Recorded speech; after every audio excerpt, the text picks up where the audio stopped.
Hello guys, this is second episode of our podcast Thoughtsilla. I am your host Manish, and as usual we have Sai Shekhar with us. Hello Shekhar. Hello, Manish. Yeah, so today we have a very important guest. I feel he is Vivek Bankapur. He produces music under the banner Mute Darbari. He is a great singer. He's a great dancer. He's a good sketch artist, and he is a lot of things. But above all, he's a great human being. So let us welcome Vivekana. How are you? Good, Manish. Thank you. Thank you so much. That was a lovely intro. And Yeah. a lot of kind words there. Thank you. I appreciate it. Okay. So let's just start with me asking you, how did your music journey start, and what was it like? What was your first instrument that you played? Well, I was around 8 or 9 when my brother had a keyboard, and me being the younger one, always assumed the right over whatever the older one had. Like that's what kids do, right? Like Yeah. they just want what their siblings have, and luckily my father got me one as well, and I didn't know what to do when I got it, but fortunately I kind of started playing these melodies and tunes and songs for these movies uh, out of nowhere. I mean, I wasn't trained, so it was Yeah. kind of exciting for me. But a lot of kids can do that. It's not a superpower or something, but it was fun. It was exciting. So from there, my brother and I, we both got enrolled into a music school that taught keyboard and a lot of other instruments. But like I said, I would play these tunes without prior knowledge. So whenever this teacher would come in and said he would teach certain song, I would start playing because that excited me. And obviously for a teacher it would be kind of annoying, right? Like when a kid Yeah. Yeah. is already doing what he's supposed to teach. So Yeah. he gave me a few warnings, and then there was a day when he took me aside and said, kid, you have to stop doing what you're doing, or else you have to go. Like, Yeah. not that I was flaunting my abilities or whatever. It was just that that's what we did in the household. Like all of my family would sit around me, and if somebody named a song, I would just be excited to play it, and that's all I was trying to do there as well. But Yeah. I realized I had to go. I quit, and I told my brother that I cannot follow these set patterns. I don't know, like I cannot have that discipline pressurizing me learn things, and that's how I rolled back then, and that's how I do it now as well. I lack discipline in doing Yeah. things. That's Yeah. good to know, Vivek. And first of all, like, thank you for coming on the show. I mean, this means a lot, what we have been through. So, Thank doing you this for again having me. is Shiga. really much of what do you call, like, great thing for us. And yeah, whenever you're good, Manish, next question. Yeah, I just want to point out a few little things. Like, I remember Vivekananda teaching me the famous alien song from Koi Mil Gaya, and I still remember it. Oh And there were some other Hindi classic songs that he yeah. taught me. Yeah. And I also want to acknowledge Manvanda in this podcast because this is the best time to bring up him, I feel, and he really brought out the best in all of us. Yeah, I did. And maybe I was like 8 or 9 years old when I spent some time with him, but even today, I so profoundly still have those memories. Like it's really crazy how he just affected us in a way that we all could just not understand. Yeah. So, and moving on, I want to ask you about your banner name, like Mute Darbari. Why mute? Like, what's the logic behind that? Can you explain? It's I mean, the reason why I came up with the name is because I wanted to have something that that doesn't give out my real name or my gender or my age or where I'm coming from. I mean, sure, the music speaks for itself. Then there is Darbari in it because it's Indian, but the idea of being neutral kind of fascinated me, and that was the reason. And why Mute Darbari, the name? It's because I have always been fascinated with the mute instruments, like the mute guitars and the mute bass and all of that. And then there was Darbari Raga in Hindustani classical, which Yeah. I really love, and I just brought those two together. Yeah, so that's interesting. Shikhar, you have anything you want to add here? So Vivek, so how does actually the process of making a song really happens? I mean, we got to know that you have really an unconventional method of making music and Yeah, learning music too. So yeah. what goes into your mind when you're making a song, or like how is the process is going to start? So what is it? So how is it like? So can you go through us that? I think even I don't understand the process yet, because I believe in universe. Like, I feel music has chosen me and I haven't chosen it. It has to somehow come to me from some part of the universe, and I'm just a vessel, and it's just flowing through me. That's what I believe in, because I'm not trained. I still am not, and I do not understand music by books. And you know obviously I can't read music, like the language. Yeah. And as far as the process is concerned, I may not know what I need, but I do know what I don't need. I don't know if that Yeah. makes sense. Yeah, yeah, Yeah. yeah, yeah. So It makes I'm very, very conscious about that. Like, if there is an element in a song, I have to be like, it is there, a- as if it is serving a process, as a, what do you call, how do I put it? Yeah, there is a purpose for everything that is there in a song, and that's okay. Yeah. how I roll. But Yeah. how does it technically work? I mean, so first, for example, you have opened your DAW like interface, call it Ableton or FL Studio or whatever it is. So you have your engineer or anything. So how do you put the song? So first, how do you figure out these are the elements you want to play in the song, or you do it by trial and error or stuff like that? Weirdly, I just know how a song is going to sound in my head before it is already out there. And luckily, I have a friend who's an amazing producer and a technician and an engineer, who's Sachin Bagli, by the way. He understands my music better than anybody else, and I'm so fortunate to have him with him. We have such great synergy happening. Like, he knows what I'm looking for, and we sit through it. I mean, I do not understand technicalities. Like I said, I'm not trained. I don't know how to work on Logic Pro or FL Studio or whatever, but he does, and he handles that part of it. And it's important to have right people besides you when you're doing something like this. And I have that, and I'm really grateful about that. Yeah. I mean, that is really a strange. I mean, never came through this kind of an artist in my life. So, I mean, we are looking forward to know more about you. So, Yeah, Manish. and I want to add a story here. Like, he was the one who inspired me to learn guitar, because I had visited him for in one of my summer holidays or something, and he just played me his songs, and I instantly felt so connected, and I wanted to make music. So that's why I took up guitar, and cut to some maybe 6 months or something.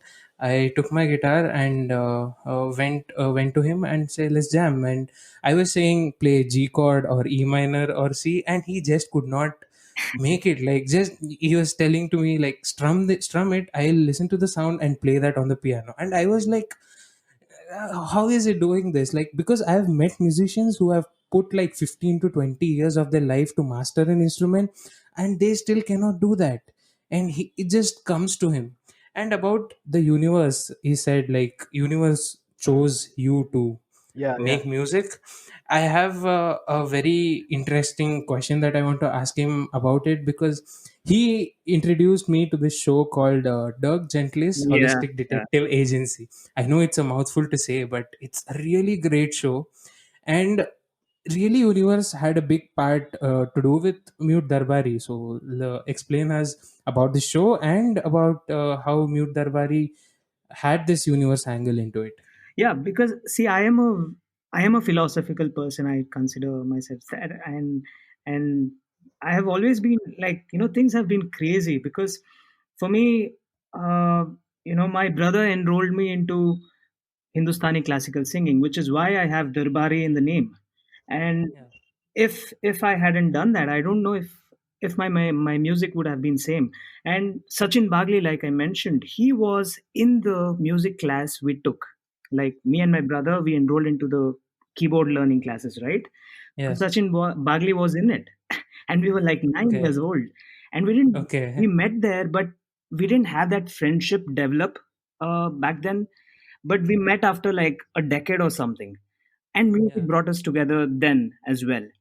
yeah, And this is what is happening to me. Like it just conspires into bringing these people or things to me out of nowhere, and in the strangest times ever, because I lost my I was supposed to go to UK yeah, for my post graduation, and I lost my passport.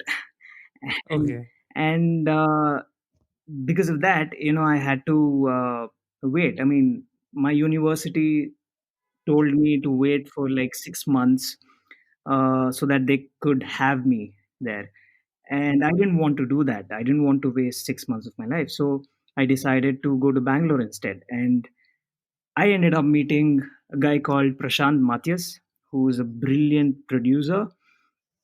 And because I met him, I mean, he was somebody who just clicked, right away. And we knew each other right away. And because of that, I started making music. I mean, I had all these compositions with me, but I didn't know what to do, like how to channel them to the outside world. So he was very instrumental in doing that. And, cut to probably 5 years later, I start working with Sachin Bagli again. So it's okay. weird. Like these people have been influential and coming into my life from out of nowhere, doing things for me. Yeah, And Vivek, so just for I had this doubt. So is Mute Darbari a solo project or a duo? Anyone is? it's I a know solo that. project. Yes, it is a solo project, but I do meet a lot of people along the path. I have met a lot of people, and they have been a part of this project. I mean, I would like to call this a project because it's a journey that I'm having. It's not something like it's not a year project, or it's not Yeah, yeah, true, true. not But I just. mean, if when it comes to the real core, I mean, other than your engineers and producers, like you have mentioned, so it is a solo project. It is a solo project, yes. Yeah, great, great, great. And I want to discuss with you about some of this tracks that you've put out over time. And one of the tracks that I want to talk to you about is Astral Pictures, because it is close to both of our hearts. And this is, I leave it to you to explain that. Yeah, Astral Pictures is something that I hold very close to my heart. And like you said, it's close to both of us because I dedicated to my grandfather. He is the one who influenced me, who inspired me onto coming up with Yeah. Astral Yeah. Pictures. And yeah, the process of it. I mean, I think it's one of those songs where I've put a lot of thought into, like when it comes to the arrangement. Hmm. Like there are elements which have purpose that they are serving.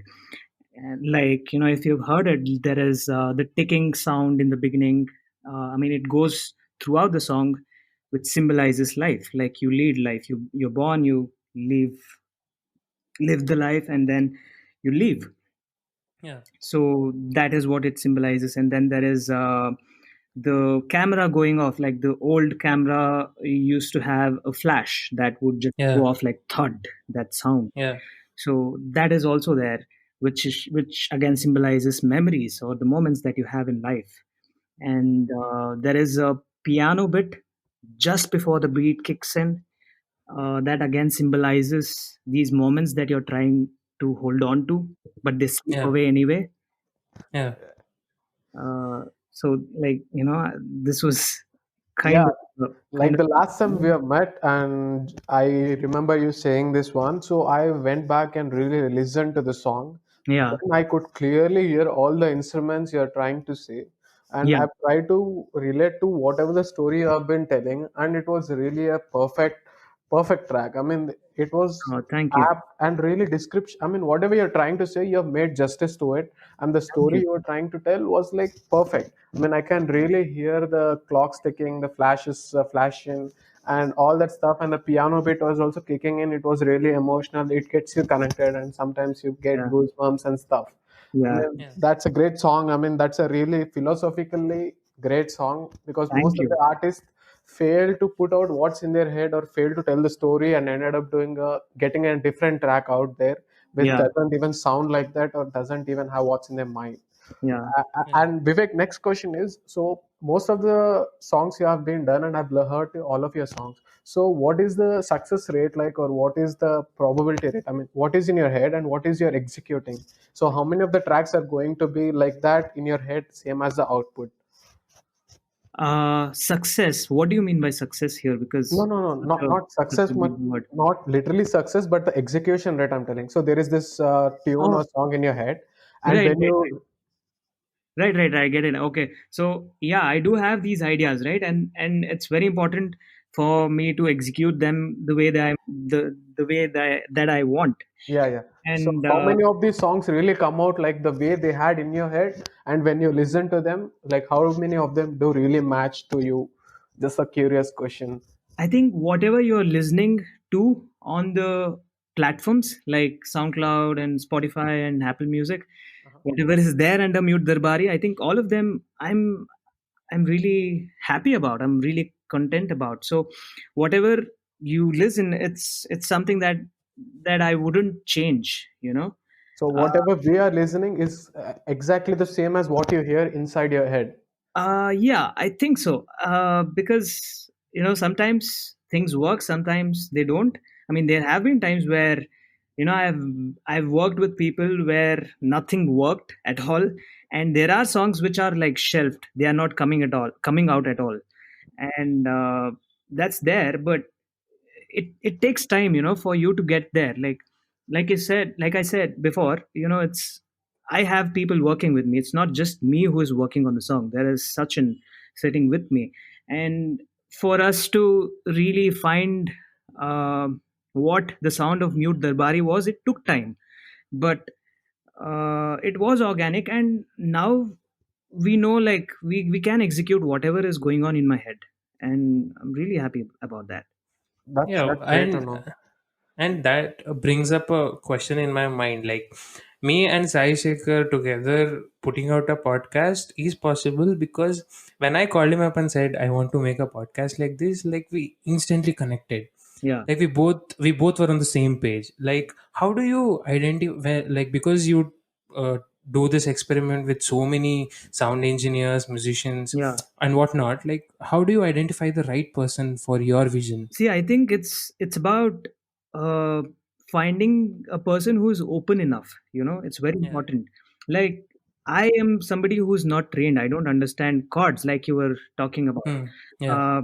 So for me to work with, I mean, I have ideas in my head, but for them to come out, I need somebody to help me out. And when somebody is so professional enough, like Sachin Bagli, uh, Hmm. it, it is easy for them to be egoistic and say, oh, here is a guy who's trying to make music who doesn't even understand it by the books. So Yeah. that can easily go south. But Hmm. with him it didn't happen because he is somebody who's so humble as a human being. He is so open, and whenever we sit down and he brings in his ideas and I bring in my ideas, and when they don't work, we change. Like, Yeah. his ideas don't land and I tell it to him, like, this is not working out, and we change. We constantly are in a process where we know we are making something that we both believe in. And Hmm. it's when we are making it, we are keeping our egos aside, Yeah. And that's very important, because I have met people where things have gone south. Like, there were guys like sound engineers who didn't give a shit about what I was telling them, and that's why, a lot of songs didn't even come out. Yeah. So that can happen. And Okay. Vivek, so just like you said, your Astral Pictures was a ode to your grandfather and stuff. Yeah. So are there any other tracks that are like really Yeah. dedicated to something or like Yeah, any I want to. personal thing? I have a track in mind that I need him to talk about. It's the speech. Like up until speech, he was making songs like Diksuchi, Ninilada, Imana, and once he dropped that song, I think that's where he found his thing as a musician, I guess. So, what was your thought process behind it? Like, Well, you're right. I was making uh, very different music back then, like when I started. And yeah, when the speech came out, I don't know, something clicked. Something. I mean, I think at that point of time I was already a bit philosophical, and I wanted to give my music a purpose, a sense of direction, just like myself. Uh, so I thought, like, vachanas in general are so educational, so important. I feel, for our generation to uh, to learn. yeah, So they can do wonders to our lives, and there are life lessons in there. And yeah, I feel, especially how things are going on in the world today. I think we need things like these. yeah, Things that can assure you that there can be good, there can be light. yeah, And I think that kind of hit me, and when it came to vachanas, and it was a natural thing. It wasn't like, oh, it's cool to do vachanas, this will be my thing. No, I might stop doing that after a while. I might totally find something else which is wonderful for me in that moment. I don't know, but uh, whatever works for me in that moment, I'm kind of doing it. Yeah. yeah. So, And so I have to thank you for putting out such tracks because, yeah, we have learnt about vachanas. There were poems that we memorized back in school, but I never really understood them at that point in my life. But when I heard your song Shivalaya, it like I had to go back and revisit all these vachanas, and I was exposed to so many things just because of that song. And I want to thank you for putting out such tracks. No, thank you for listening to it. It's I think, vachanas have been there before Mute Darbari, and there Yeah, was Basavanna, and then before Basavanna there has been a lot of literature.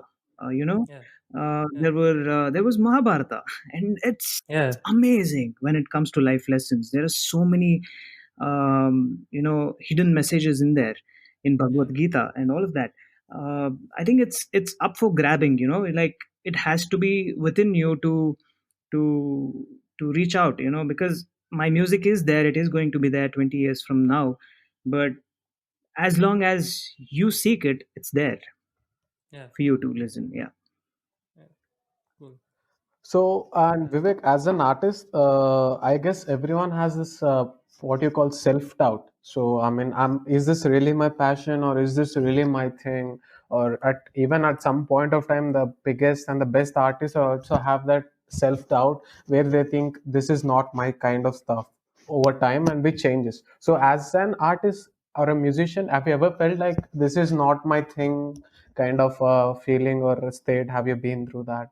No, actually, I haven't really had self doubt, but I constantly live in a state where I believe I'm not good enough.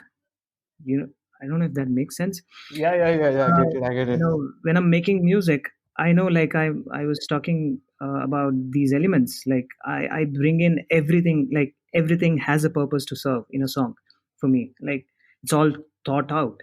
But somehow I just feel whenever I'm singing, I just don't feel I'm doing justice to the song, and I'm not good enough for it. And like, if you listen to whatever songs I have sung, I could have easily brought in a professional, a trained artist, and they could have just done so much better than I have done. And that's true. But over the time, I also realized that I am flawed, and those flaws are what makes Mute Darbari, and that's my sound. And I started accepting that. So this gets me to that philosophy in Japan is called wabi sabi. So wabi Yeah, Yeah, sabi, Wabi Sabi. Yeah, Wabi Sabi cooking. yeah, yeah. yeah. I think everyone should read that philosophy, or I think there's a book also about that, I guess. Even Yeah. there is this one more Chinese or something. I don't remember. It's called Kaizen. Kaizen is Yeah. this what you call constant development or constant in search of being better than what you are today. So you Mm. can, Yeah. actually we can relate to what you're trying to say. You knew that you're not doing justice, but still you're trying to do it and be good at it, even though you Yeah. had many ways of getting it done by others. Yeah. That is kind of both wabi sabi and Kaizen mixture kind of an answer. I feel. Okay. and So yeah, I would, moving on. Yeah, yeah. Continue, no, please. since you're bringing philosophy into it, I would also like to state this one thing that keeps popping in my head, which is, we should have, what if we were named human becoming instead of human being? Because you're always becoming something. You're not. Yeah, that would be apt, I feel. Yeah. And there was also this one Facebook post I recently saw. So all these years of training and learning is not to become something, but unlearn all these things which you don't want to be, and in the end you'll be left with what you are. You, Oh, Wow. you remember that the reverse psychology, like you're filled with everything, and in the end you'll end up being one product, and that is really you. like, dude, what kind of pages do you follow on Facebook? Like, I never get such posts. Universe sends it Like, to me, seriously, bro. Facebook is literally shit, bro. I don't Universe even sends open this Facebook stuff. for sometimes months together. Mm. Universe sends me this stuff, bro. So you gotta make peace with Oh, universe. oh, I. universe has come into the picture again. It was Okay, always there in so the picture, bro. okay, Mm. and we realized it after watching a great show, I feel. Yeah. Okay, so I want to talk about Mahadeva because it has a very interesting story behind it. Like when you put out and you had this message coming from a random North Indian guy saying that he's tripping on your song. Yeah.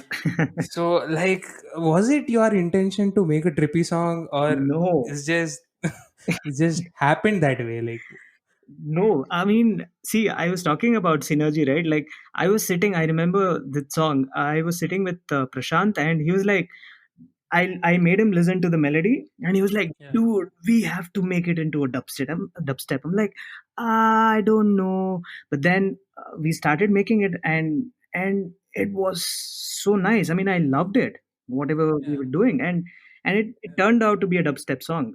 And like this random stranger, like you mentioned, he yeah, messages me and says, thank you for making this song. We listen to it whenever we are smoking up. I'm like, yeah, wow. I mean, that's something. I mean, I clearly didn't imagine this song to be a stoner song, and it yeah, came back. and, yeah. and yeah. But I think that's just how, like, once I never tried it, by the way, for the full disclosure, I've never tried it, but I feel like once you're stoned, I think there's no limit to what you'll like or what you'll not like, because I think I a think person is open to so much of the thing all at once. Maybe I that's think that's why these things happen. I don't know. I think it's a state of mind again. Yeah, Yeah, Me yeah. and Karan. There was this documentary called LSD on Netflix. I was watching this famous celebrity like Anthony Bourdain, A$AP Rocky, and all these guys try LSD and tell their first LSD experiences. So that is when I've got to know that whenever you're on any influence, your mind is really let free. yeah, You start inducing yourself, and some of these artists were explaining that they were part of the universe. So all the problems, all the solutions to all the problems in this world is inside your head. So you just need to explore and see closely and stuff, like, which was very philosophical. Yeah. yeah, yeah. And it I, also, like, life makes you look different, man. And I mean, I've seen things, so it is very different experience. Things are like really ecstasy and kind of thing. Yeah, and it's so strange because look, when you're talking about weed, you have to talk about Seth Rogen. Like, come on, Yeah, like, obviously. yeah, yeah. And I think there was this movie called Sausage Party or something like that. Have you What are guys you seen it? watching, Manish? No, but you have to see Sounds this like movie because I don't think if you are sober you can come up with a script like that. see, I I, don't know. I mean, have you I'm sorry to cut this yeah, yeah, conversation. I mean, there was a person called Neem Karoli Baba. Have you guys heard of yeah, him? yeah, yeah. I have everyone knows about Neem Karoli Baba and Julia Roberts for that singer, I What? guess. No, there was a guy who was trying to experiment these pills, right? That Yeah, that I don't know if they were pills or what. yeah. Uh, Those were like these pills, like Advent. No, LSD pills or it something was like that. LSD, Yeah, LSD, yeah, and yeah, he consumes a handful of them, or I don't know yeah, how many, but he just consumes that all at once, and nothing happens to him. yeah, That's because he is already there, yeah. naturally, He's already in already that high, state of mind. naturally, and Yeah, it's possible. I mean, not for all of us, but yeah, yeah, I mean, it's just state of mind. I don't think you need um, external influence to achieve yeah, madness. It can be inside you already, and yeah. Yeah, this is agreed, like 100% Yeah, true. and it's too much of a conversation of becoming high. So let's just move kind of back into the topic, I feel. So, like, yeah, like you said, you did not want, it was not your intention to make a trippy song, but then it happened. yeah. Like, I remember watching a Kenny Sebastian interview, and he was commenting on Pratik Kuhat songs, and he was like, if someone says that your music puts you into sleep, it's not a compliment. Like, do you believe that? If my music doesn't put someone into sleep, it's a compliment. Is that right? No, it's not a compliment. Like if someone comes up to you and says that, "Oh, I love your music. It really puts me into sleep." It's not a compliment. Wow. That's what he meant by that. Okay, I don't know about that, but I mean, I would be happy if somebody doesn't kill themselves if I use music. Okay. You know, there is That's there is music that is suicidal, right? I mean, I don't know the name of yeah, the song, but yeah. I've heard, if people kill And, themselves after listening to that song. I don't know that if it has ever happened that a guy has listened to the song and hangs himself because he has just heard that song. But there are songs like when you hear like you're dead inside. I No, think that happens. there is That actually happens a to me song. very. There happens to be a song actually like that has Yeah, killed a lot of eye to eye, or something like that. no. Like seriously, that song just kills you from inside. When I'm telling you. Okay. And also to the trippy thing you said in the previously, like your Yeah, intention was not to make a trippy song. Yeah. So I've read this proverb somewhere else. It was a scientific essay. It says that there is always a gap between a reader who is reading the book and the writer who is writing the book. So there is always a gap for a reader to interpret whatever he wants and whatever he Yeah. is going through is that state of mind.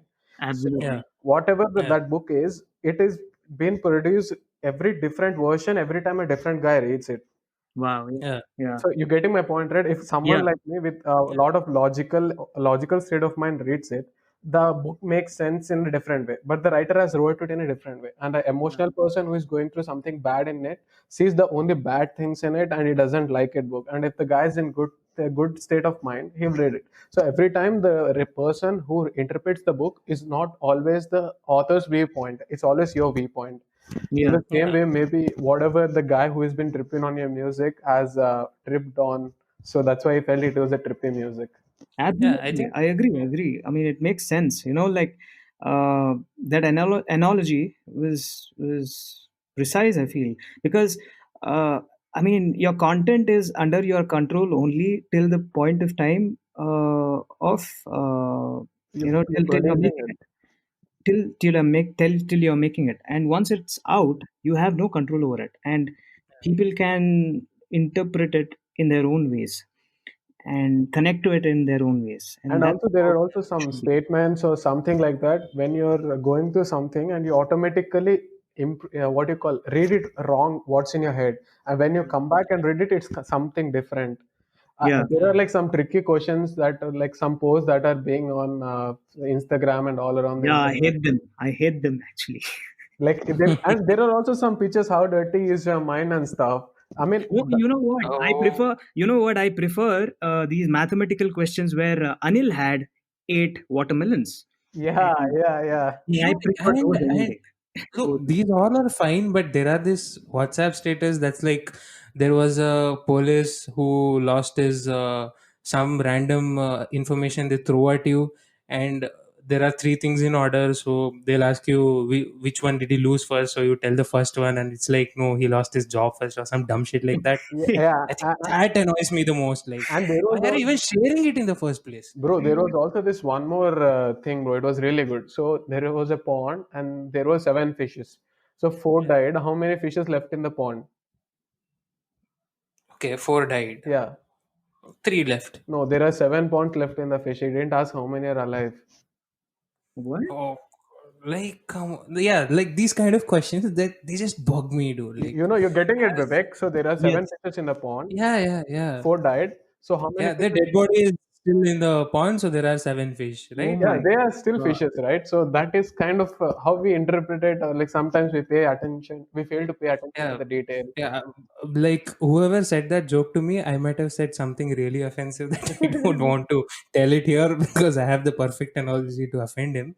But let's just not Uh, say this here I because mean, it was a logical question I felt because how many fishes are left in the pond? I mean, it's our mind which has been accustomed to always answering how many are alive. I mean, that also yeah, says how because much psychologically we are flawed or like what do you call being sticked into conventional methods and stuff like that. Yeah, yeah. yeah, I never had those takeaways from those kind of questions, but yeah, I can agree to that, I guess. And I mean, and that is foundationally flawed, to be honest. Like, most of them don't really read the question in the same way, and most of them yeah, don't take things like someone gives.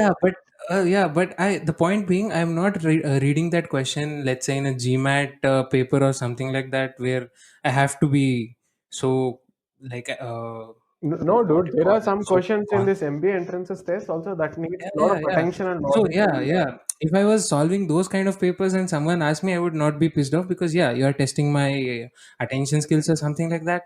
But yeah, it's just WhatsApp, dude. It's just normal social interaction, and you are bringing in these these kind of things. I just don't like it.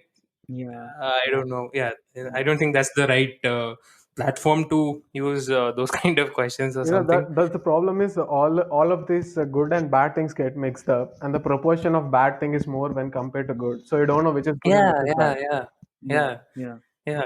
And moving on, like I want to ask you, like let's say a song like Kalabeda that you have composed, like you've took too much time, and there are other songs that just happen within weeks. Like, uh, yeah, like what's this? Like you have this creative block or artist block. These kind of things happen to you, and how do you come out of those blocks? Yeah, Kalabeda took the longest time, I think, out of all the songs that I did, and it's because I wasn't happy with it. Like when making it, like I said before, things don't always land, and when they don't, you try to fix them. And we did, me and Sachin, but somehow we did it into a techno song. That was the original, and we did launch it. I mean, we did release it, and then I wasn't happy, and it took me so long. And then I thought, we'll do an acoustic version, and we did it, and I was still not happy with it. But uh, I don't know. I still put it out anyway, Yeah, and yeah, it takes time. Sometimes it's just you take time, and sometimes there are songs like Kurudu Kanchana. It took me half an hour to finish the song, and within 24 hours there was an audio and a video ready. And yeah, it's just the flow. Sometimes you feel it, sometimes you don't, yeah, and you just have to roll with it, because I mean, it is frustrating, of course, when things aren't going your way, but you yeah. have to trust that process. Okay. So I was recently watching this documentary called Give Me Future. So this documentary was about Major Lazer. So you know Major Lazer, right? So it's Yeah, lean on, I Di- think. Diplo, Zillionaire, and No, I've Vanish heard. Raj. So that is a what you call electronic band, we call it. So they Cuba is, the Cuba situation. So Cuba doesn't have internet even right now, I guess. So they wanted to make the goal of Diplo and this gang is to do shows in places where there is no such entertainment or stuff, or where it is not so easy to pull off a show and give them an experience of a lifetime. So Major Lazer has been doing shows in Pakistan, Islamabad, and different places in Africa, South America, and stuff like that, where people don't even care, and it is like a third world country or something like that. So Mm. Yeah. recently they were doing this show in Cuba, and it was very difficult to pull it off because in Cuba they don't have internet, and you don't know, like, people know Major Lazer or not after so many of taking permissions from the government and stuff, talking with both the sides of the governments and stuff. After that, ultimately they get to do the show with 4,50,000 people on the show. So, Wow, Oh. so that's the main great. purpose of their show was to know the youth culture and make the youth culture in Cuba feel that even they are part of this culture. I mean, Mm. they are also, like, they don't want to feel left out because Cuba is really old city with all the old stuff. I mean, they do have technology, but not really that freedom, and they don't have Netflix, Hulu, YouTube, and anything. Yeah. Yeah. Mm. So, do you have any Luckily, such plans of that? I mean, not making a concert, but do you have any such plans, or like social causes, making music for social causes, or dedicating tracks or stuff like that, or giving in chances, like helping people out through your music, and any plans of such, or anything in future, anything you have done in past or something like that? I would never say never, but as of now, I haven't really thought of it in that uh, manner. I mean, to that extent. I mean, I feel like right now I'm just doing vachanas and all these feel good songs and these positive songs about life, and I don't know, it is helping people in some way, but definitely not to that extent, in that scale, for sure. But I mean, if I don't know, I might end up doing that. No, And even I discovered about this documentary and stuff recently because I'm very much obsessed with Diplo's personality and his music style. Okay. If you're curious, I can tell how these guys got to pull off 4,50,000 people to that gig. yeah, sure. There is this thing called Paqueta in Cuba. So Okay. Paqueta is this group of guys who distribute pen drives and hard disks with full of stuff, like Oh. movies and whatever is going on in the internet. They get it from outsiders and they distribute it to the all around the place, to the whole country. Mm. Okay. I mean, imagine a country without internet, but only offline medium. They are delivering all these Netflix movies, all these new recent movies, recent music, and making sure that whole country is being entertained. Yeah. So Yeah. that is how Diplo and these guys contacted the head of Paqueta, and they told him that this is my music and will you love to share this thing? And that was Ah, the guy yeah. behind the whole scene, pulling off 4,50,000 people all around the country and making a show historical one. Wow. I mean, That's in this era of internet with all these yeah. places and friends and social network, if you call out 10, hardly 10 people show. Yeah. I mean, that is the dedication of Cuba. We need to appreciate. They don't have internet and they don't even Absolutely. know who the fuck is Major Lazer. Yeah. Yeah. And why is there no internet in Cuba? Do you have They any don't idea want about to that? give freedom of freedom of speech and political expression or Okay. something. Okay. So And there is pure Wow, this only political. one or that's two places. intense, man. There is this only one or two places in public parks. They have Wi-Fi hotspot, and that too you pay $2 per an hour. Wow. That's And that just is also controlled sad. by Cuban government itself, so that the internet is. Yeah, like just like China, you can't open Google, YouTube, or stuff like that. Yeah, and I guess. even that head of Paqueta is being contacted by Netflix on distribution methods. Okay. That guy is like, just 27 years old from the favelas, or what you call the slums. And, he Okay. has just the computer and he's been doing stuff and circulating all around the country. Yeah, Wow. maybe we are like taking internet for granted, I guess, because I remember when I was like maybe fifth or sixth grade, internet was not so good back in those days. Like we had a dial-up connection and stuff like that. So yeah, offline entertainment was really a thing back then, but now it's like we are getting so much content at every second. Literally, you just don't know what to We all have become consume. goldfishes, like Yeah, yeah. Yeah, we The have attention like the span is so silver low. Yeah, spoon it's just baby. moving on to the next most glamorous thing or Yeah, something like that, right? yeah. Yeah. I It's think, true, true, man. yeah. I mean, it is really fascinating. This even these Netflix guys asked him the secret, like how does he do it? And he said, for the sake of my community, he never said it out, even though they are paying him a lot of money.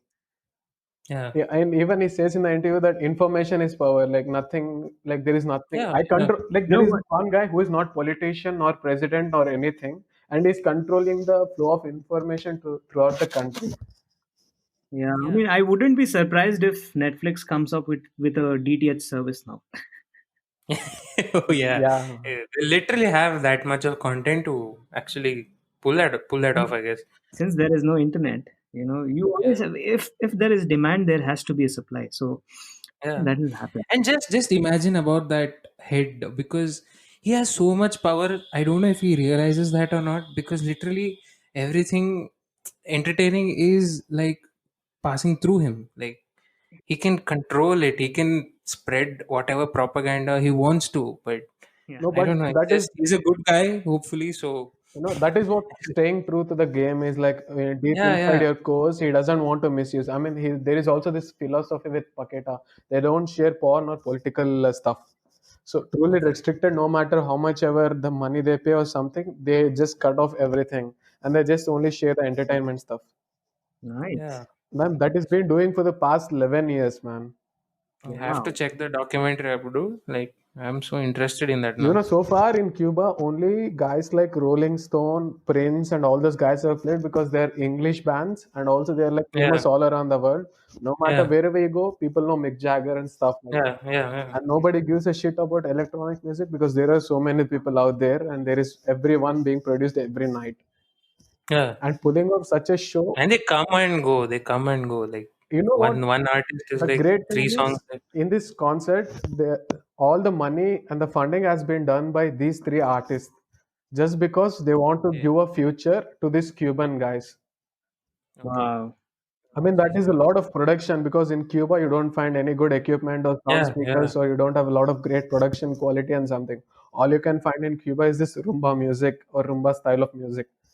They bought an international show with LCD screens and stuff, and 450,000 people showed up on this beach corner and they partied. Oh, Wow. that's just crazy. And That imagine, too. and that was 2017. Whoa. That was okay. Wow. And Okay. and Major Lazer was just like 3 4 years old right then, and people weren't even into electronic music.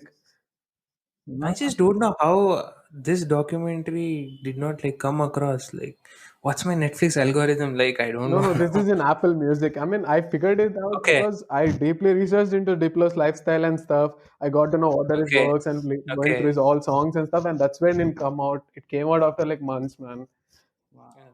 Wow. Yeah. If you're curious, it is Give Me a Feature, Yeah, the documentary. since we are talking about TV shows, I just want to ask Vivekanna about his few new favorites, like the recent series that he has watched, because he has a really good what do you call taste in these things. Thank you. Yeah, I mean, I have watched a lot of shows recently. I mean, since it was lockdown, you know, Yeah. I ended up watching a show called Upload. Okay. Upload Amazon Prime, right? It's Yeah, just crazy. I really, have also watched it. it's a really Yeah. nice show, and I also watched. I mean, I love Peaky Blinders. I mean, oh, Everyone likes Peaky brilliant. Blinders now. And I also love Dark. The Yeah. final season is coming out this Yeah. month. Yeah. Yeah, Yeah. the trailer is out today, I guess, right? Oh yeah, Season. it is. It is. I Yeah. know, Yeah. but yeah, I'll watch it after the podcast. Yeah. But it's amazing. I mean, there has been. I mean, there is Breaking Bad. It's an old show, but it's a Yeah. classic. Yeah. And I also like Community. Have you heard of Community? It's a nice show. Yeah. I think it's on Netflix, I guess. It's No? on Sony Pix. I mean, in India, Okay. it's in the Sony app. I don't know I've what it's called. I've seen it somewhere. Like I remember seeing it somewhere. Okay. Yeah, it's a nice show. It has Donald Glover, by the way. Yeah. So it's Oh, a Yeah. nice show. Yeah, and there is The Office. I love. Yeah, they often just classic like Lot of different yeah, series.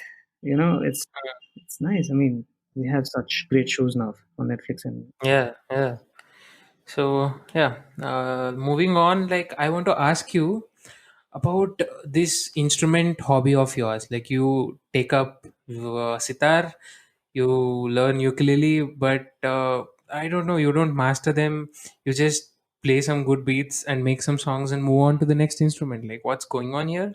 Can you explain? it's because yeah, I'm a master of none basically. uh, That's a good way of putting it, actually. Yeah. so I I try different Also, things.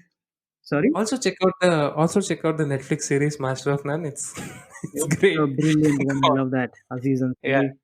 yeah. Go on, Uh, go on. anyway, so I was telling, I learn these things. I mean, I learn by myself. I don't really look at people, or I don't take classes, mainly because of the same thing that I was talking about in the early segment. Because I feel if I'm following a discipline, if I'm put under rules, I might Hmm, lose my essence. I think my essence is in my flaws, and it flows naturally to me, and it's important for me to nurture that. And hmm, whatever instrument I pick up, it kind of influences, it kind of inspires me onto coming up with something new. So it's a great way for me. I've learned over the course of time that whenever I'm burnt out, whenever I feel exhausted, that like I do not have any music left in me, that's when I pick yeah, up a new instrument, and it just gives me a new way, new path, and it kind of resets that entire thing in my head. yeah, And that's the main intention behind picking up new instruments every now and then. yeah. That's A- yeah, And also, I've seen that you have been experimenting with a lot of genres like R&B, dubstep, techno, and Right. stuff. So, what is your next genre? Or like, what kind of fusion are we seeing next in the next track, or I like mean, in the future? I would love to do a rap song with Indian instruments. I don't know if somebody's done it before, but like follow drum and bass pattern over tabla, and have Actually, that has really come out recently in Telugu. Like, it's a friend of mine. They did it really good. yeah. Maybe you should check it out. Oh, I will.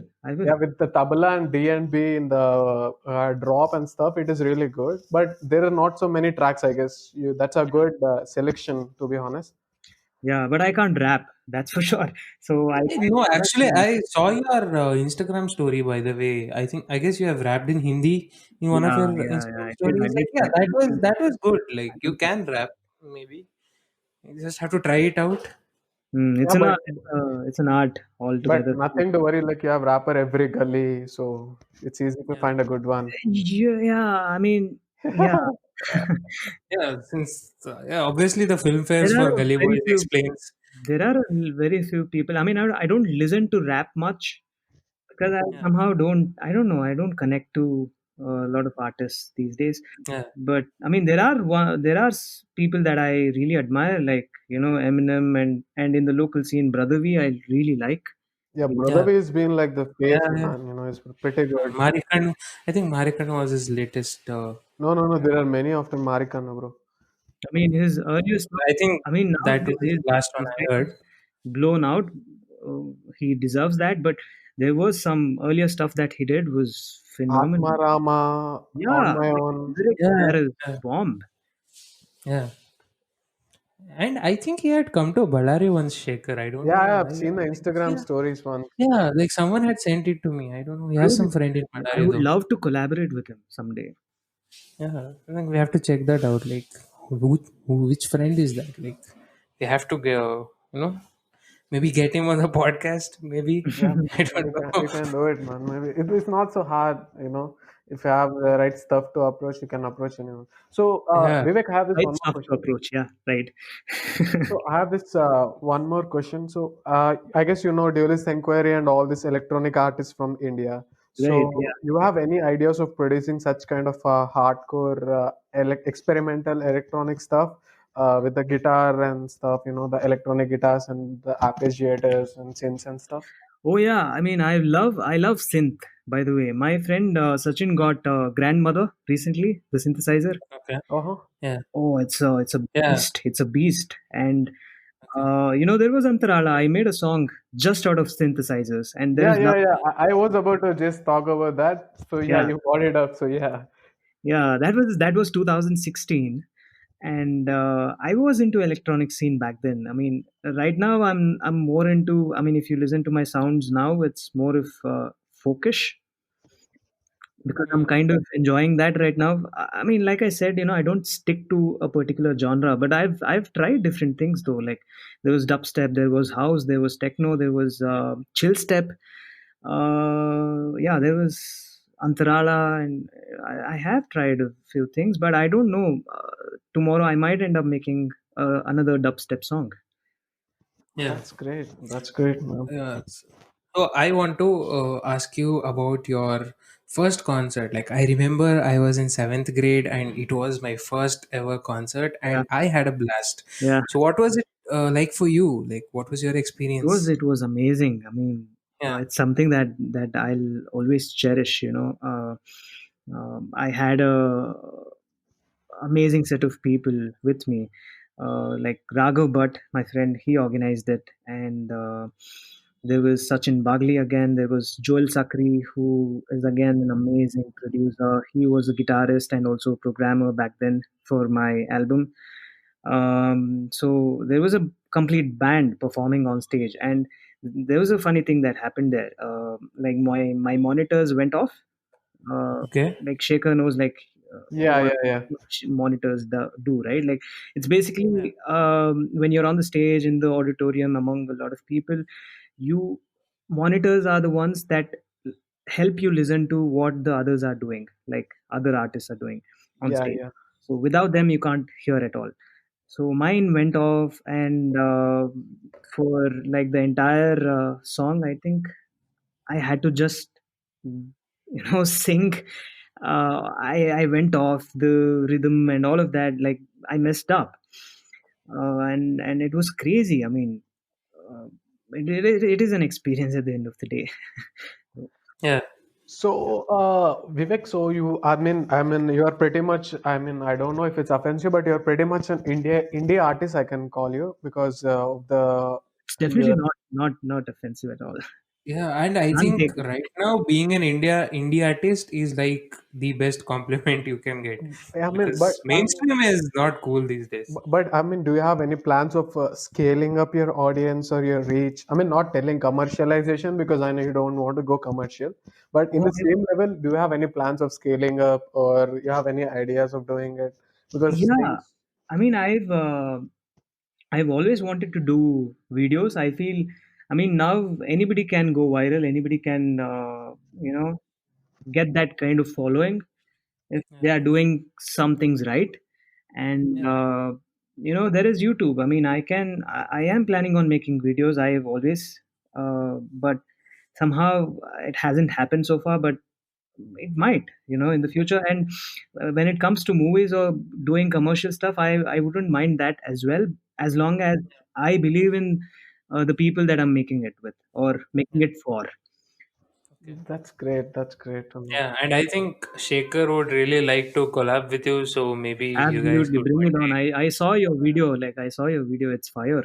Yeah, Yeah, man. Thank you, Love man. I to. mean, I have a lot of plans coming up. I've like previously spoke also, so I'm actually Yes, working yes. on it. So it takes time yeah. to come Wow. up with a solid plan and hit big.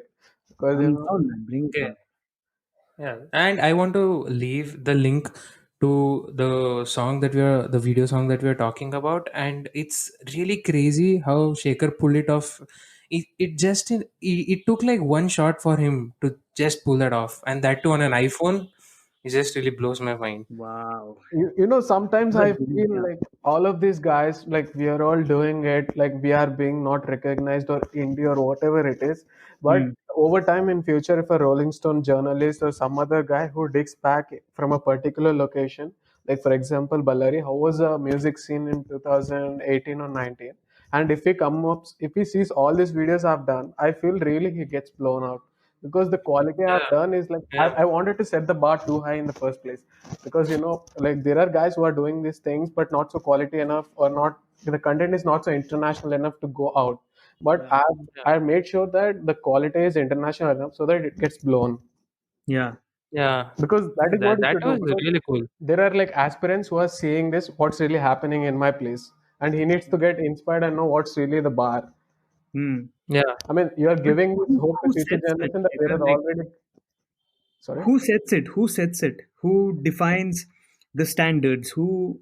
I mean, the Uh, guys we are trying out right now, the guys who are experimenting or who are aspiring to do so, when we hmm, do or put out a really quality thing out there, that's when the hmm. bar is set right. I mean, Yeah. like something so quality enough, good enough, or creative enough, which is really like, okay, this is far out of, and this is not a beginning stage kind of thing.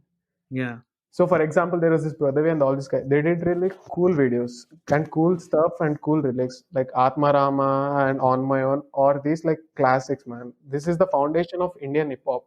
And Yeah. when you go back, and that is still fresh. Yeah. So that is what I'm trying to say. Like the main reason behind whatever I've done is it. I wanted to make sure that the scene was lit, even though it didn't get recognized. But whatever we are doing was cool enough and good enough, Yeah. because that is what is what do you call really that is what gives hope to the next generation, because there is someone who is doing really good stuff and it is not completely gone or blown out or left over. Hmm, hmm, hmm. yeah, yeah, yeah. Do I think you that. guys feel that, by the way? Like, I often hear this, like, oh, the talent is gone now. Music was better in the 70s, 80s, 90s. Now it's Yeah, maybe that's or just got to do with your age, I guess. No, Like, no, no, no, that is I've heard it actually true. somewhere. Yeah, I have heard it. Like, I've read it somewhere. I feel like once you hit a age, like that's when you like stop No, no, no, actually, growing musically or something like that. no, I no. think. What Vivek has said is like I agree with him, because the music that used to release in 2010, 11, 12, 13, and 14 is still Yeah, timeless classic, man. To be honest, yeah, I mean, I'm a big music buff, and my playlist is around 1,000 songs and 10 playlists of 1,000 songs each. That is yeah, how much I explore all these different genres, different artists, and one genre or one mode is different from the other song you listen in my playlist. But Hmm. the yeah, music quality has come down really, because there is so much stuff that is being put out. The good ones are not coming up. That is a Yeah, problem. that's a right yeah, point there. Actually, I feel the same. I mean, I don't think the music scene has you know gone down. But there yeah, is too Same much of because bad stuff, people or like the monotonous stuff is coming up, and you're yeah. getting lost in finding the good music or good sound. And like the songs like Gucci Gang, like literally, I don't know why they are so viral, dude. yeah, Yeah, I I get think the rap culture and everything, but this is Gucci Gang in that song. Like literally, I don't see why that deserves the views that it got. I mean, no, I don't know I these think top charts. I hate all these top charts. The songs in the top Yeah, charts, I yeah, hate them. Not even one song I like it. yeah. I think I've stopped looking at the billboards. Like I don't know. It's been a couple of years. I just don't look at it because it's mm, sure I won't like it. maybe because uh, we have so much of access, like Shekhar was talking about. We Hmm. have so much of access to to everything right now. There is so much Yeah, power in our hands that we get bored easily, and as artists, it becomes very competitive, because what happened back then in the 60s, 70s, 80s, yes, there were a lot of talented people, but there weren't as many artists as we have today, and yeah, there weren't as many kinds of music back then. yeah, So uh, naturally people got attention if they were good, but hmm. today if people are good, the chances are that they might still not get the attention they need or deserve. Yeah. Because there's There's just just so so much much happening. stuff. Yeah, So I agree. I think it's up to people, like, I mean, I look up to a lot of inspirations that aren't even winning Grammys, or they they are not at all Yeah, in the scene or in the mainstream. Like, there's a yeah, guy called Kevin Morby. He's brilliant. Like, where is he? Like, nobody knows about him. There is somebody called Sunlux. They're amazing as well. And there is RJ. All these people hmm, are from our generation, and RJ is flawlessly doing rock music. By the way, like, you also might have heard, oh, rock music is gone, it's dead, and people Yeah, yeah, have yeah, forgotten it and stuff like that. But yeah. it's still alive. It's there. It's just that we are not looking at it because, again, we are lost because there is so much happening. And I that's mean, why I think I feel that's why a lot of these people, like artists, they get into, there is this constant competition and pressure to create something that people would listen or people would appreciate. Like somebody does something and 10 people will follow it because they want that attention as well. Yeah, yeah, yeah, and the problem is with the accessing to how to do a music or how to do a film is very easy right now. I mean, learning things is very easy, but the getting good at it is very difficult. It takes time. For example, if you Google it, how to make a music, you get hundreds of tutorials how to make music, and by yeah, yeah, end of the day, you will make a music which sounds like shit. yeah. I mean, that is And very much true. There are so many guys who are making tutorials on how to make music, how to make Ben Boomer, how to make Skrillex, how to make music like this guy, and so and so. There are Yeah, tutorials on how yeah, to sound like someone. yeah, yeah, I've seen those tutorials like open FL Studio, get the piano roll up, have some what do you You say? open FL Studio, take drum, kick, and hat, and you Yeah, mix the yeah, four yeah, combination, you get a beat. yeah, and build a what do you call that EDM drop Yeah. verse or something like that on the piano roll, and yeah, you have yourself an EDM song. Like it's that easy now. I get. yeah. And since you said about music scene back in 2010 or 15 or 16, I want you to tell our listeners about the particular incident that happened with you with the distributor Oh yeah, when you had your Wish album. oh yeah. That Come was 2010, I think. on. Yeah, I went to him, and I mean, like, we were a band and we wanted to make an album, and we were very excited, and we went to the distribution, like, back when the social media hadn't really blown up, and Yeah. the CD distribution was still a thing. So Hmm. we went to this distribution, and you know I told him that there are these number of songs and we need to distribute it, and he was like, oh, there is Kannada in it, we can't distribute. So that kind of shocked me, and I was like, wait, what? Like, did I just hear it right? Like, what is happening? I was confused, I was shocked, I was weirded out. And he didn't want to sell Kannada, basically Kannada music, and that was an indie artist, right? Like, I was nobody, and Yeah.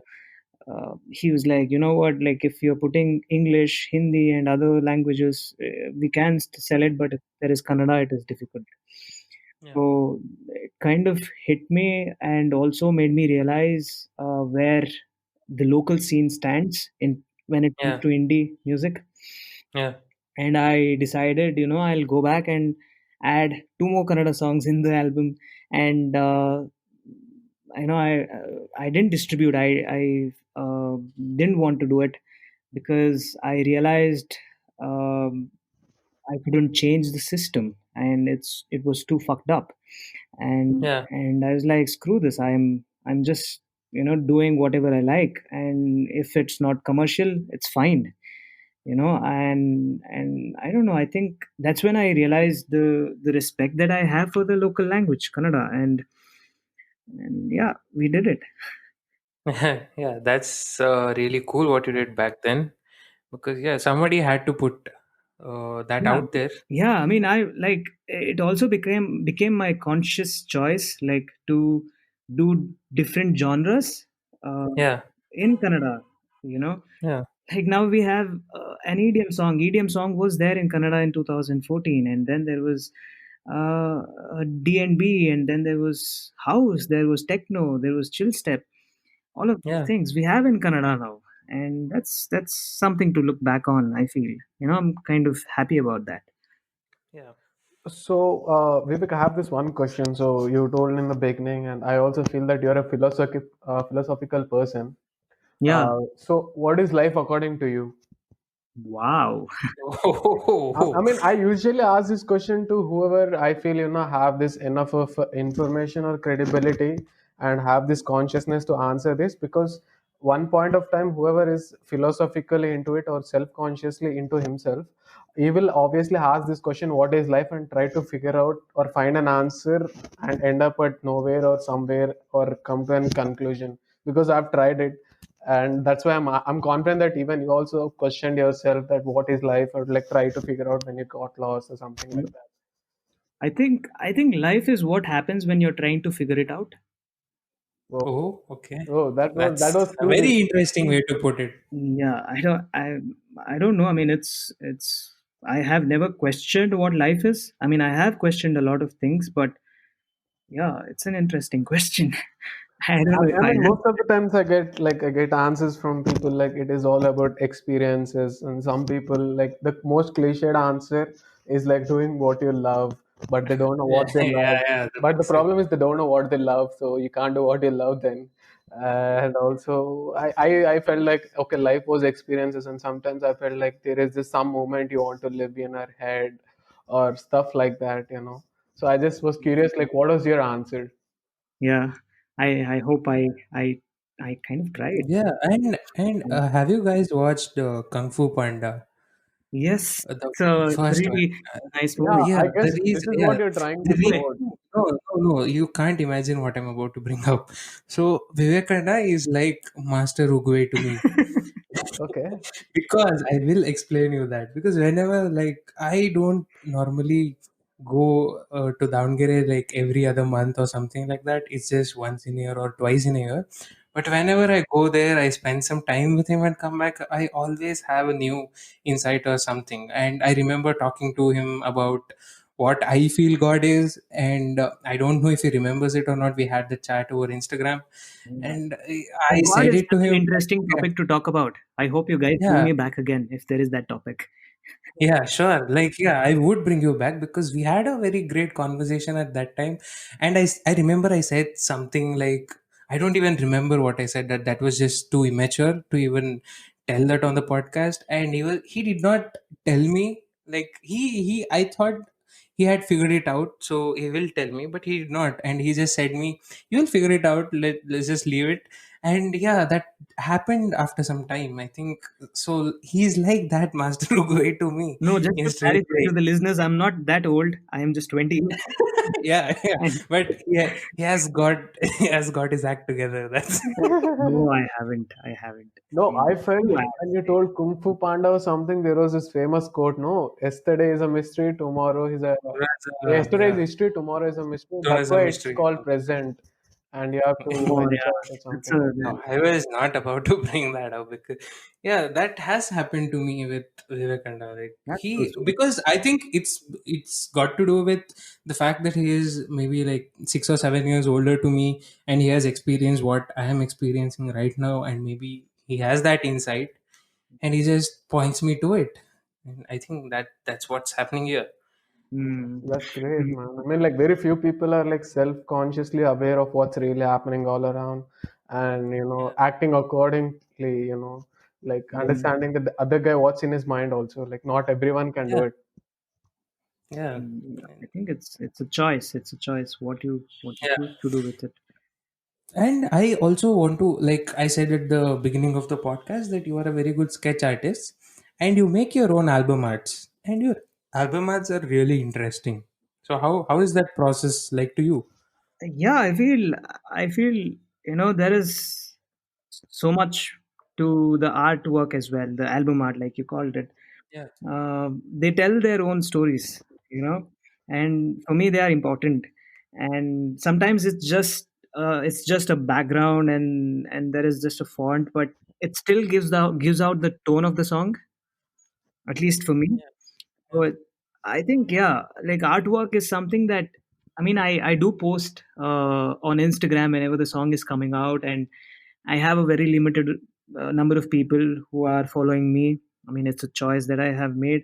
But anyway, like, I give an idea to the people of what is coming, Yeah. right? So it kind of gives out a message. It kind of tells a story when you're listening to the song and looking at the artwork. Yeah, there is that idea. Yeah.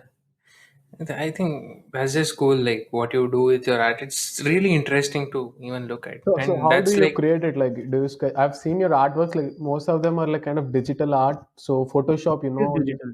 It is digital. I usually take pictures that I have taken from my travel, Okay. and edit them out, paint them out. And Diksuchi, what you see, have you hmm. seen Diksuchi's art? I think Yeah, about the yeah, the kites. I Yeah, think yeah, there are yeah, yeah. I do kites remember that. on it. I drew that kite, and the background you see Star Trail that was Yeah, yeah. taken at 2:30 in the morning. We went out, me and Raghav. We wanted to have a Star Trail shoot, and we Yeah, were lucky enough to get it. And yeah, you see that in the background. yeah, Oh, that's a and lot of effort, like conscious effort, and doing and like just for an album. Like most of them, like just give it to the designer or someone. But Yeah, that's a lot of conscious effort you're putting in an artistic views here, yeah. actually. I think that's because I mean I have tried with people, with artists. I have given it to people before, and I just feel it doesn't connect. It's not personal for me. I mean, for me, music is very personal, and I think that's why it is important for me to have the right artwork also. yeah. That's great to know, Vivek. I mean, And since you brought up Raghav, I want to give a shout out to Raghav, Yeah, Julia, and their cute baby. yeah, Raya. Yeah. And I want to ask you about how do you balance your work life and passion? Because I know you're a very busy person Mm. and you still make time to make music. Like, how do you manage these two? I think you just have to love your passion a lot, because it's not easy. I mean, a lot of people go through this. You are working, and for a lot of engineers in Bangalore, I've heard, musicians, they have to do music on the weekends, Yeah. and it's a commitment to your passion. I mean, if you love it enough, I think anybody can do it, not just me. But of course, I have a business. I'm very happy with what I've been given, and all of that. And sometimes I can't even produce music, or think about music for months, and I think I'm fine by that, because I am confident that whenever I do get that time, I can do music the way I want to do it. Yeah. I think that has kind of liberated me with my art. So it's Hmm. very important for you to have that liberation, you know, Yeah. or that allows you to do what you like, despite all the restrictions that you have. Yeah. Since you brought up liberation, I want to talk to you about creative freedom. Like since music is not the sole thing that you survive on, Yeah, I think you get a certain kind of freedom to what you want to compose or make. absolutely. So how important do you think it is for a artist to have creative freedom? I think it is very important, because at least for me, I can't do it under pressure. Like that's what she said. I mean, uh, uh, Okay, yeah, yeah, yeah. I really want to play this. So Yeah, man. This deserve this, man. Like, very smart, very smart, man. Very smart. like just he just slid into the like, very subtly. He just that's what she said. uh, It's Yeah. fine. anyway, Yeah, anyway, go on, getting go on. getting back to the topic. Yeah, yeah, I can't produce music when if you come down to me and you're like, oh, do a song for me. I can't do it.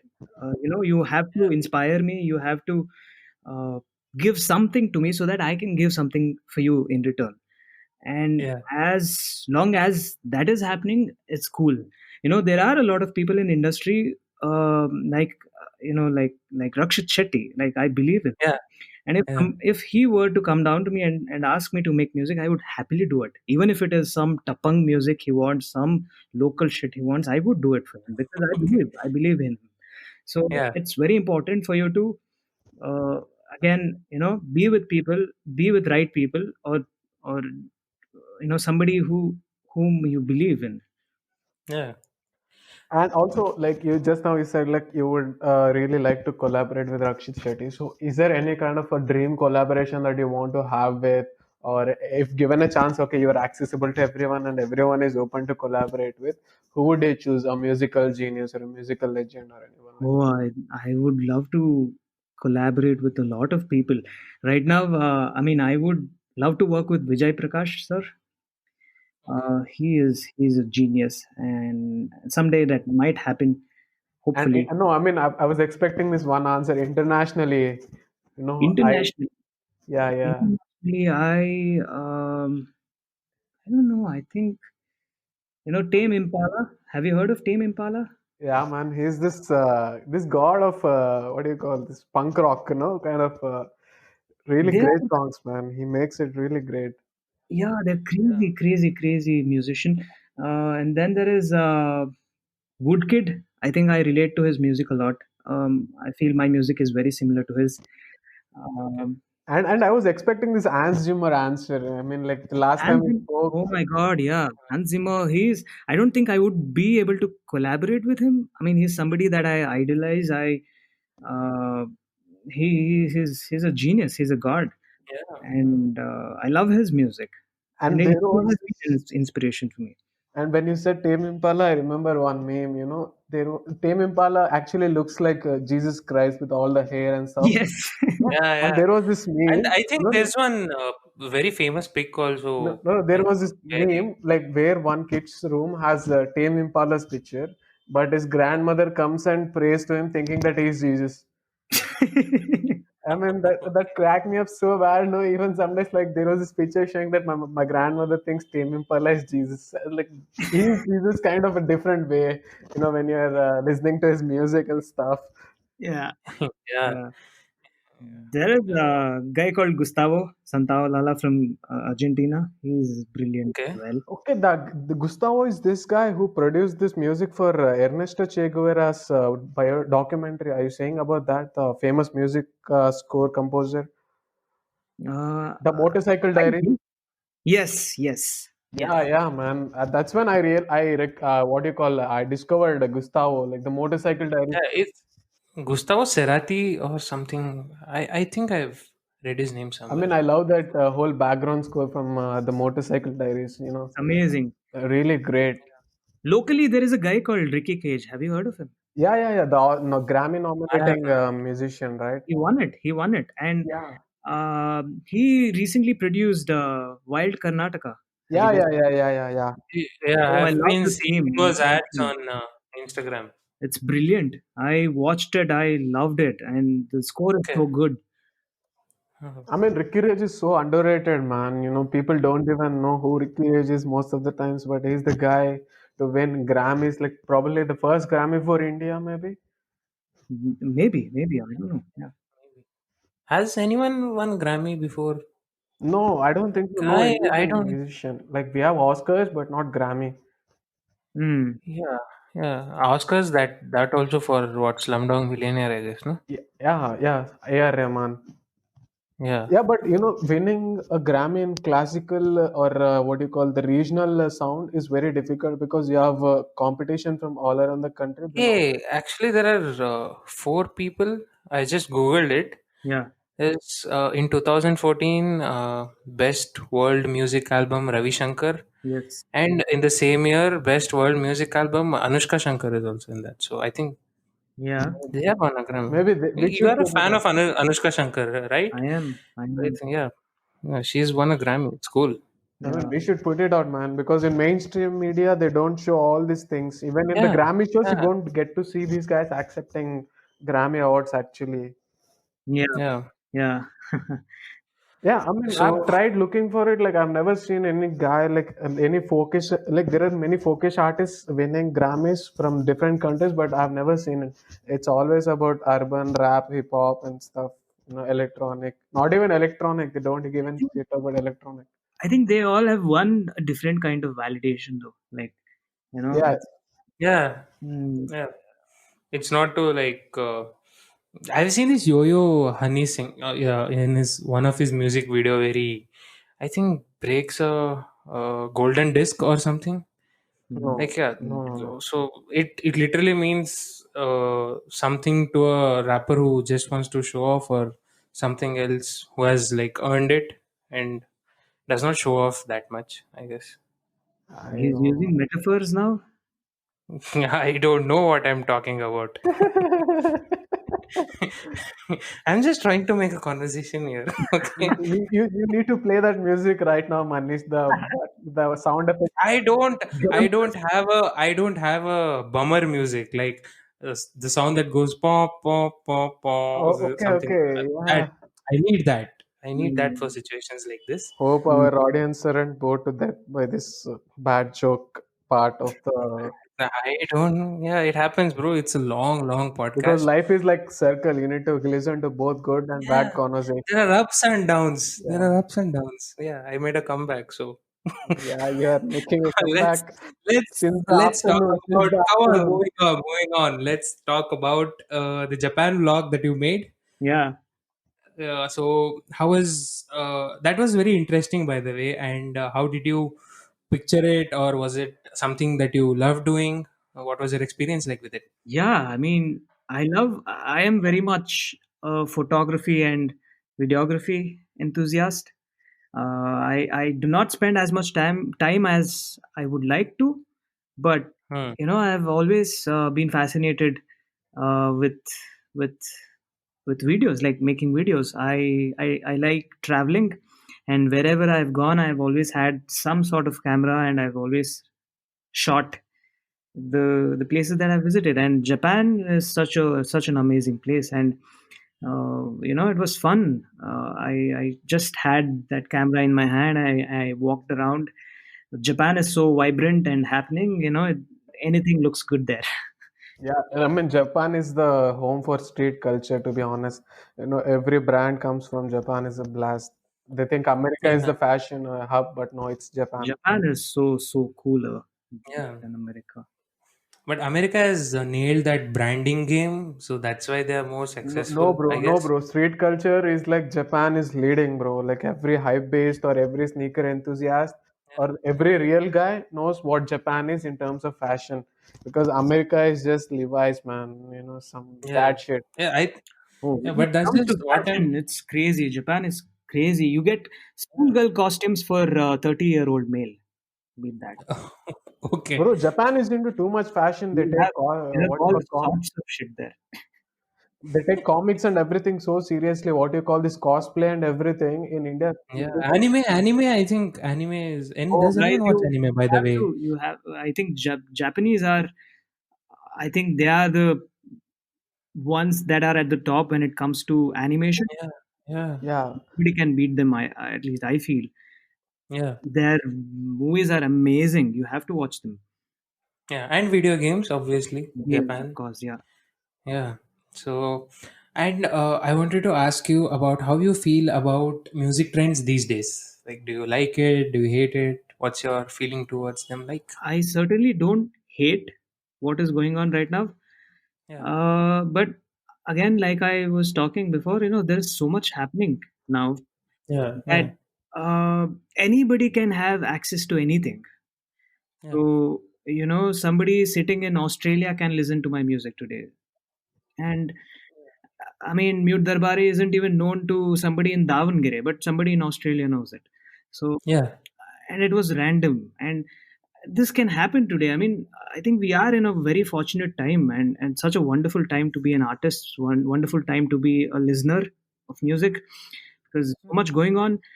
You can't really label it. I mean, I wouldn't want to label it, just because somebody's shit doesn't make the entire generation shit. So there is so much, and you just have to, I think, need luck to be noticed, and also to yeah, notice because yeah, that's how it is, right? Like even on Instagram, like if I post something, there are 99% of chances that you might not see it. Your post might not have it at all. Your feed might not yeah, have it at all, because there's yeah, so much happening. So that is there. I think that is the problem we have today. But other than that, it's great. I mean, there is so much you can do as an artist. yeah. It's crazy. But but I want to ask you, because you have been giving so many diplomatic answers. I just I'm want not you right. to. I was the guy. I remember I was the guy who was like, who'd listen to somebody and go, why on earth is this guy popular? Like, how are people listening to this guy? I was that person, but then it hit me like he is doing something right. I mean, something. I That's mean, why. he That's why it's getting noticed. or he's so What bad that feel? he's good, and Okay. This was Okay. a, That's Manish. that's Now a you have good to play that T-shirt idea. music. Now you have to play that Yeah. music, Wait. bro. Wait. I'll just play. Yeah, yeah. Yeah. That Go on. that that hit it, bro.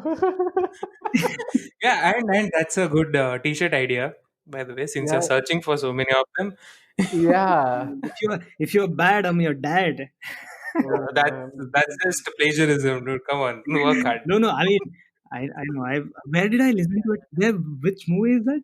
No, I think this thing, Yash's movie, KGF. KGF. Okay, right. Yeah, yeah, I mean, yeah. that is plagiarized too, man. It was this 2007 text message forward things actually. All these are like, yeah, Okay. Anyway, what Yeah. was the question again? I'm sorry, I forgot. You were telling about some artist who was so musical bad that trends these he days. was actually good. Yeah, I mean, it's just that I met this guy called Kike. Okay. He was from Spain, I think. And he was like, we were sitting in a cafe and we were having conversation, and he was like, "There is no bad music. You just don't understand it." Oh, okay. That's a lot to take in. And he needs Okay. one music also, like special effect for that. I Yeah. mean, that No, was no, a no. deep statement No, actually. I don't. No. If you play it too often, I think it kind of loses its value. Yeah. But that was a very deep statement, like just like Yeah. we discussed, like everyone not sees the music or some particular thing in the same way. Like, Yeah, but I completely agree with that. There is nothing such See, as there bad is, music. like right now, Manish, you might think of a particular song to be shitty, but somebody at the some other end is sitting and listening to the same song, enjoying it, right? So Yeah, it might work for someone, It's just that you don't. but yeah, it's like, look, I completely agree with what you just said. It's not like I don't agree with it, but then again, there are these songs like, let's say, Dinchak Puja. Yeah. Like, why can't I understand such I songs? mean, that is you It's can't like, never yeah, understand, man. Like that is yeah, too but low. yeah, but my point being There are is people that like statement. she has what, a million hits at least. Yeah, Yeah, that's just because they want to go and trawler. I mean, yeah, maybe that's why she's getting views. My point being, like, there was a time when if you were putting out music, you had to be good. Like, a standard was there. If, let's say, you wanted to distribute your music, there was some standard set. So at that point of time, if you said to me that, yeah, if there's nothing as such as bad music, I would have understood it. But right now, I think anyone who's like who makes a beat on his app in his phone and just uh, randomly raps some shit and puts it on YouTube, I don't get that. Yeah, I mean, again, yeah, that's what we discussed, right? Like there is so much Yeah, power in your hands right now. You can produce music out of a phone now, and that's what the generation has yeah, elevated to. And and I feel we have lost our attention span. Like, you have to deliver everything within a consigned amount of time. Like, let's say 10 minutes. No, no, no. It's 8 seconds actually, according to the Yeah, marketing research. yeah, but I am being very optimistic here. No, no. It used to be 12 like few years ago, 12 seconds, and now it's 8 seconds. So in the first eight But seconds, yeah, if you're like, sounding shit, you're gone, bro. but yeah, I don't wines, know. wines, wines. Yeah, like TikToks, obviously Vines are, yeah, I think Second. better term for TikToks. No, But wines were good, man. I think they were Yeah, brilliant Vines were great. wine creators. Anyway, yeah. Again, there is the only answer to this question can be, what do you choose to do as a listener, right? Because there Yeah, is content out there. Some you like, some you don't. But yeah, what do you choose to do with it? Like, I feel when somebody says that, again, in the 70s, 80s, people had to record. I mean, they didn't have this kind of advancement in technology. And even when it comes to films, they used to shoot in films, and now we have digital. and Hmm. it has definitely made it simpler but also complex at the same time, because Yeah. people are making it complex and it's not Yeah. art, right? um, Yeah. you have to separate art from whatever that is happening right now. You call this viral trend or whatever. It's different. There is marketing, there is, like, your art is augmented now. I mean, there are so many other layers around it, and I think that is necessary, because there is so much happening again, like I said. Yeah. I want to ask Shekhar and you if there is anything that you want to add to this. I mean, there was this. I guess you might have heard this Black Panther main theme score background. Vivek? Hmm. I've watched it, but I haven't really, followed the music as Okay, much. so the main theme is made for, like it is made. It is composed by Ludwig Göransson. So he went to Africa and gone into deep roots, looking for this native folk artists, and make sure that he finds the right percussions and sounds, and made that whole track out of it, or the score out of it. So, do you have any such plans of digging deeper into Karnataka or like some Oh, other place? I would love that. Actually, who else does that in our country? A.R. No. Rahman. Yeah. Oh, So whenever he's doing a movie, and his there is a country that they go to or whatever, he tries to bring in the elements from the country that the movie is shot in or whatever. So I that's mean, pretty this would cool. be also a great platform, or what you call a great idea to your art, or adding purpose to your art, that you're giving a shot to these real original roots, and also at the same time, you're not letting that culture die. Yeah, absolutely, absolutely. I would love that. Right now I am in that phase where I'm exploring the local instruments. Like, there is we had sitar, like, uh, veene, and also I haven't used tabla yet. I would love to, Yeah. and I've lot of I've played tabla in my childhood though. you have. It was yeah, it was like we had to choose a instrument compulsorily when I used to study in pupiltry. Yeah, So I learned tabla back then. It's a pretty good instrument actually. I just lost touch with it, I guess. nice, nice.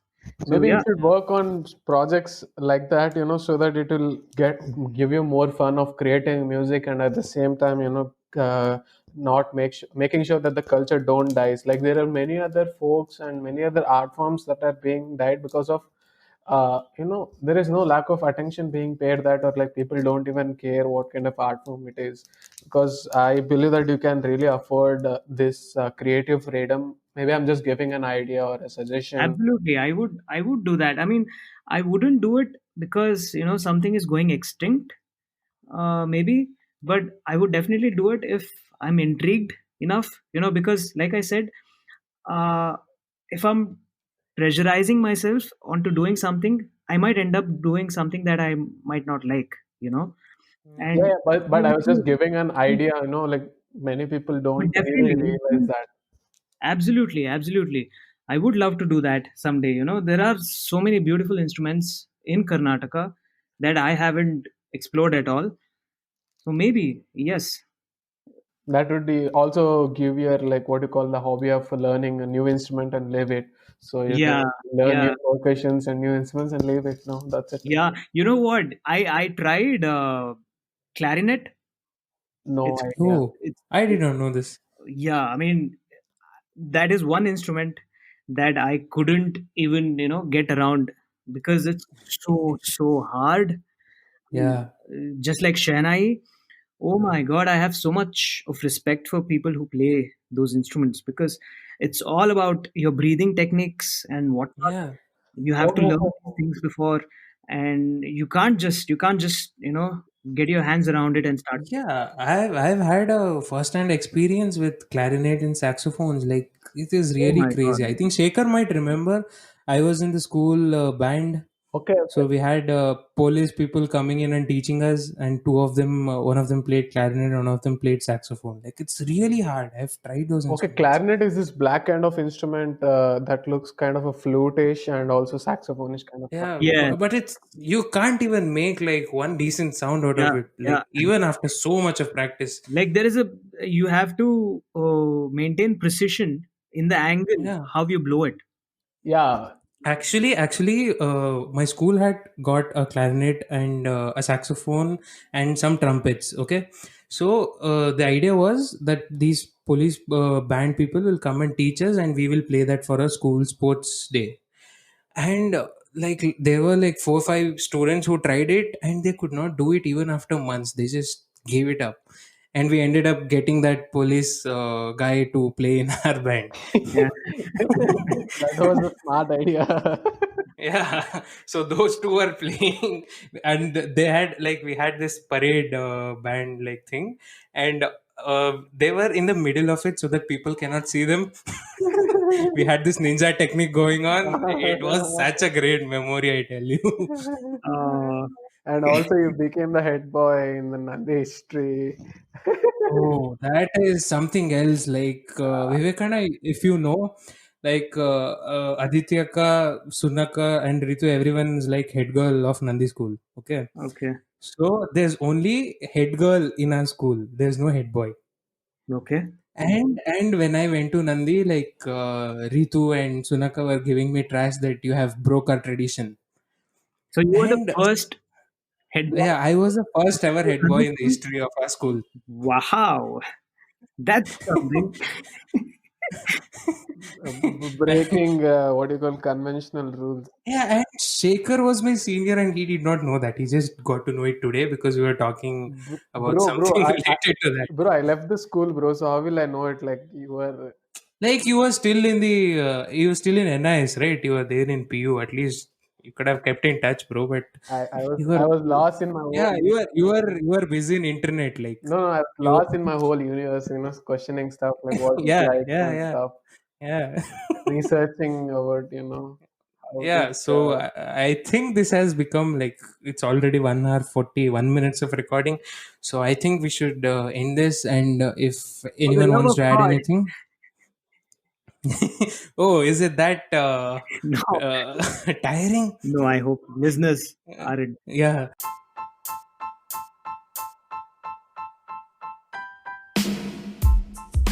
yeah. We had a blast. I don't know about the listeners.